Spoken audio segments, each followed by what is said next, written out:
салом бинандагони азиз, ман Хиромон Бақозода нашри барномаи ахбори озодиро аз рӯзи 16 сентябр тақдими шумо мекунам. Таваҷҷӯҳ кунед ба сархати мавзӯъҳо. дар ҳоле ки муноқиша дар марзи Тоҷикистону Қирғизистон тавсеа ёфтааст, ҳайатҳои ҳукуматҳои ду кишвар гуфтанд, ки дар мавриди оташбас ба мувофиқа расиданд. нооромӣ дар марзи Тоҷикистону Қирғизистон дар ҳошияи нишасти сарони кишварҳо дар Бишкек ҳам баррасӣ шуд. ноҳияи Восе як марзбони дар муноқишаи ахири сарҳадии Тоҷикистону Қирғизистон кушта шуда ба хок супурда шуд. солдати беҳинари мумае о бачаи камун дар дустат ҳинар накади бипаруnie. мақомоти Тоҷикистон ва Қирғизистон оташбас эълон карданд. қарор шуд имрӯз соати 4 бегоҳ ба вақти маҳаллӣ ҳама гуна амалиёти ҳарбии ду ҷониб боздошта шавад. ин дар ҳолест ки 16 сентябр ҳар ду тараф гуфтанд дар 5 минтақаи марзи муштарак даргириҳо ба амал омад. марзбонони Тоҷикистон мегӯянд ҳамларо аввал сарҳадбонони Қирғизистон оғоз карданд. Бишкек мегӯяд низомиёни тоҷик ба чанд дидбонгоҳи марзии ин кишвар ҳамла бурданд. расонаҳои гуногун аз ҳалокати ду шаҳрванди Тоҷикистон хабар медиҳанд. тарафи Қирғизистон мегӯяд шумори захмиёнаш ба 42 нафар расидааст. воқеаҳоеро ки имрӯз рух доданд ҳамкорам Барод Юсуфӣ нақл мекунад.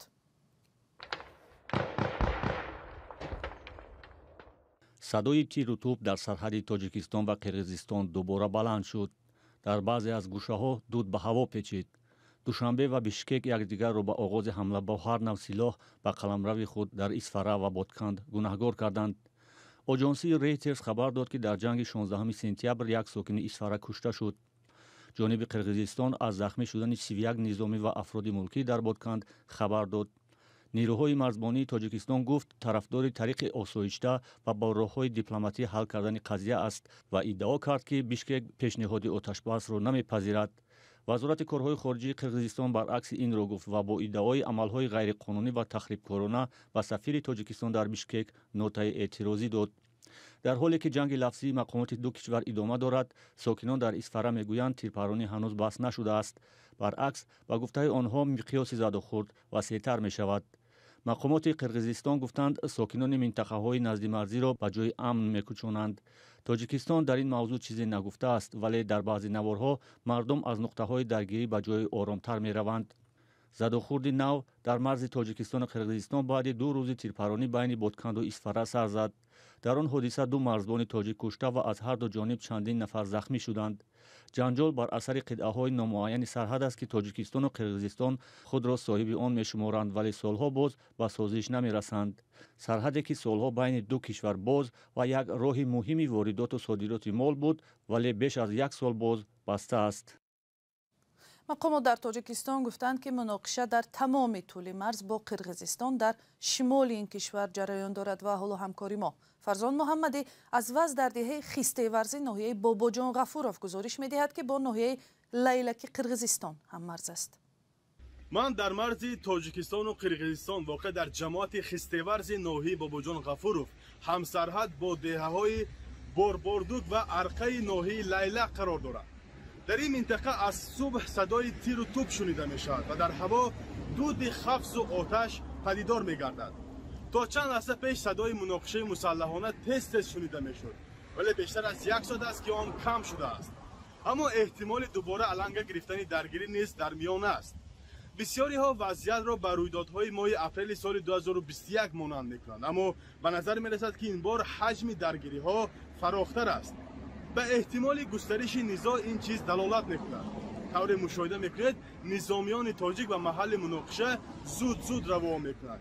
از بین این منطقه مرزی راهی اساسی به سمت اسفره می‌گذرد و ساعت هاست که بسته باقی مانده است.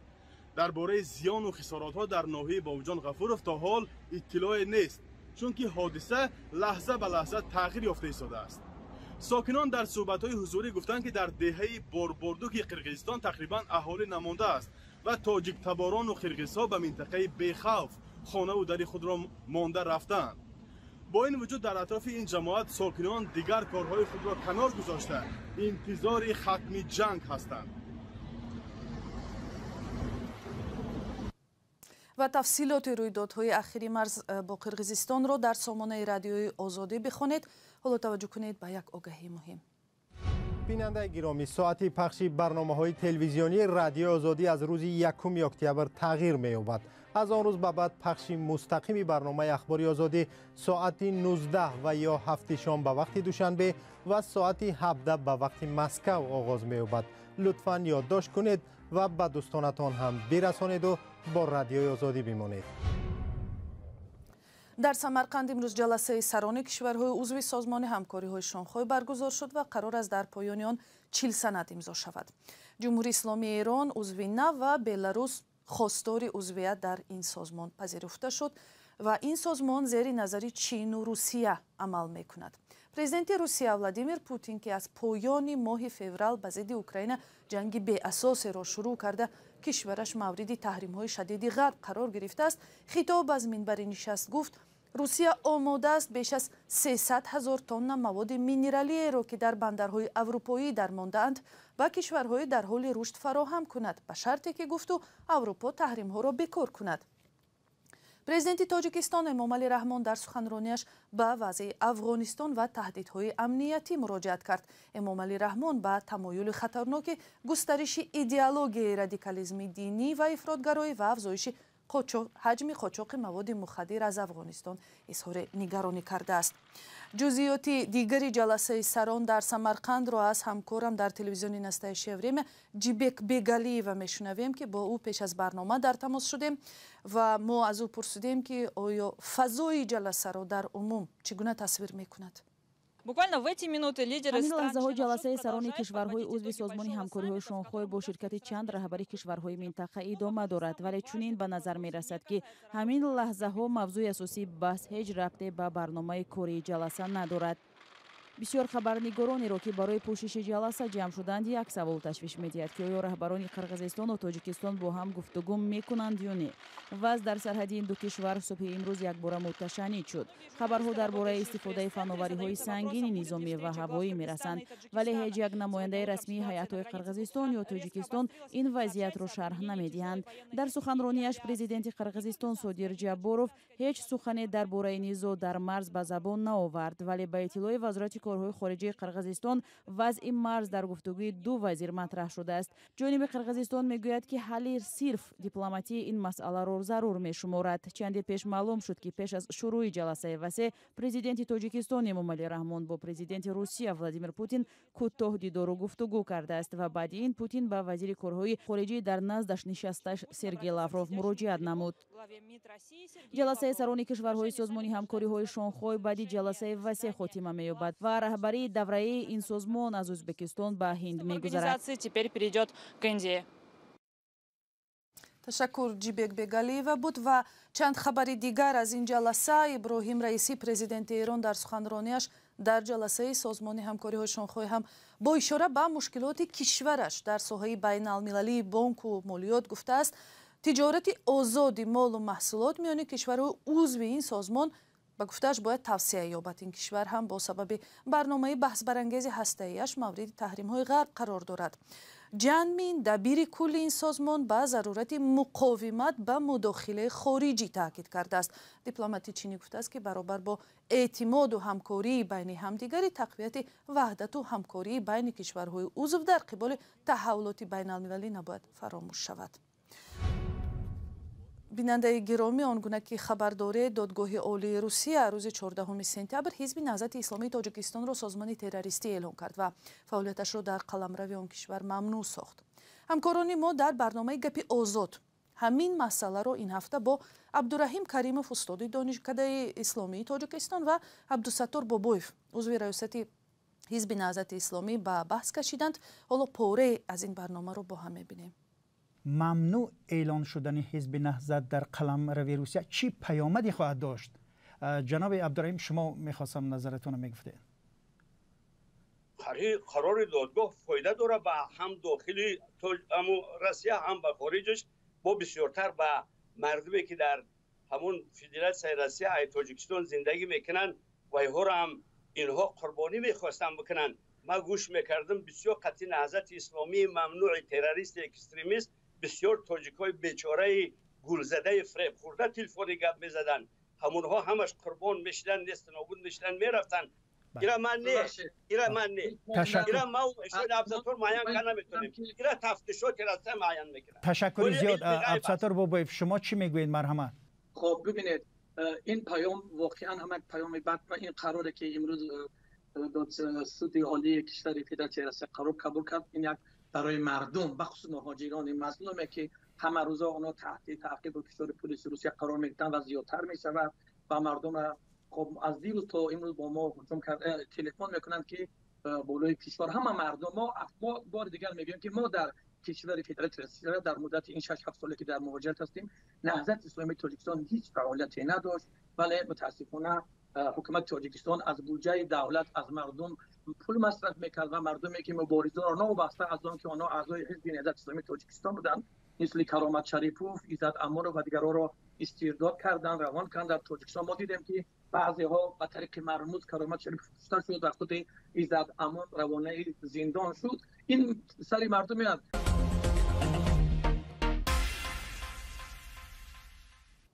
برنامه گپی آزاد فردا ساعت 12 به وقت مسکو و ساعت 13 به وقت دوشنبه در کانال آزادی ویدیو نشر می شود. یک مرزبانی 23 ساله تاجیک را که هنگامی درگیری در مرز کشور با قرقیزستان روز 14 سپتامبر کشته شد در زادگاهش در ناحیه واسع ولایت ختلان دفن کردند. پیوندانش گفتند سفرعلی حسن 23 ساله بود و باید تا چند روز دیگر خدمت را در ارتش به پایان می رساند. همکار ما محمود جان رحمتزاده گزارش می دهد.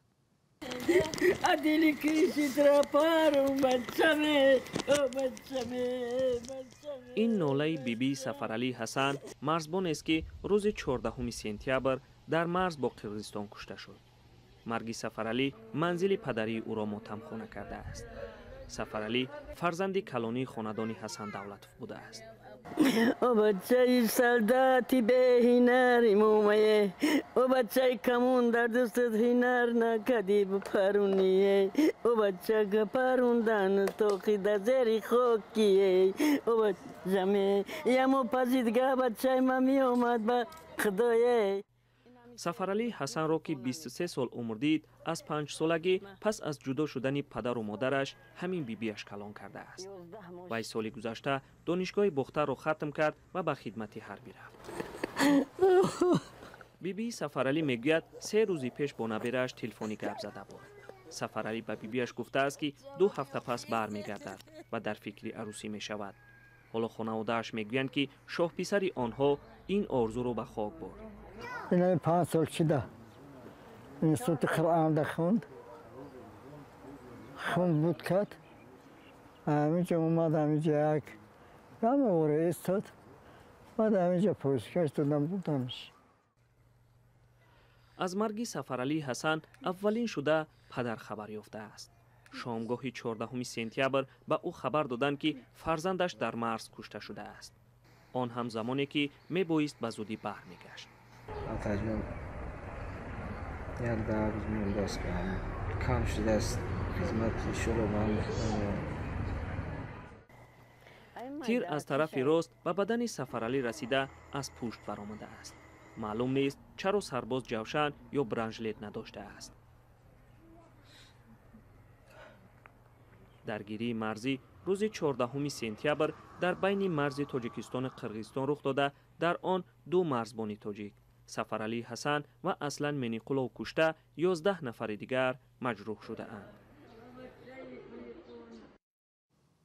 و یک خبر دیگر سازمان عفو بین الملل قتل چند عضو بازداشت شده جبهه مقاومت ملی را از طرف طالبان در پنجشیر تصدیق کرد. نوار و عکس ها بیانگر نقض آشکار قانون های انسان دوستانه بین المللی از طرف طالبان در افغانستان است، نوشتن مسئولان سازمان در توییتر. عفو بین الملل در تحقیقات دیگر معلوم کرده است که جنگجویان طالبان برقصدانه با قلمروهای قومی در ولایت غور افغانستان 6 ساکن هزاره را کشتند. برنامه انجام یافت. خداحافظ.